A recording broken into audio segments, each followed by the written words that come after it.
This is what one of my students gave me many, many years ago. Susy goes off to college. Susy does not write home as she should. Susy plays and does not study. Susy is making bad grades. His grade time report, what to do, what to do. So Susy writes home to Mom and Dad. It's called perspective. Dear Mom and Dad, since I left the college, I've been remiss in writing, and I'm sorry for my thoughtlessness in not having written you before now. I'll bring you up to date now, but before you read on, you must sit down.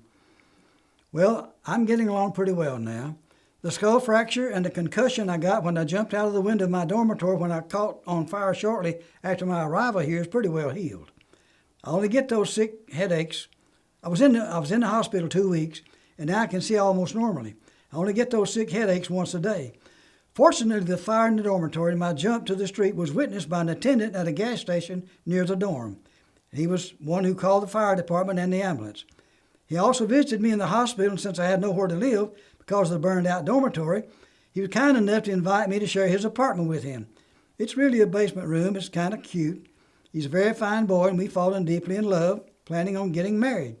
We haven't set the date yet, but it'll be before my pregnancy begins to show. Yes, Mom and Dad, I am pregnant. I know how you're looking forward to being parents, and I knew you welcomed the baby. Give him the same love and devotion and tender care you gave me when I was a child. The reason for the delay in our marriage is my boyfriend has a minor infection which prevents us from passing premarital blood tests, and I carelessly caught it from him. I know that you'll receive him and our family with open arms. He's kind, and although not well educated, he is ambitious.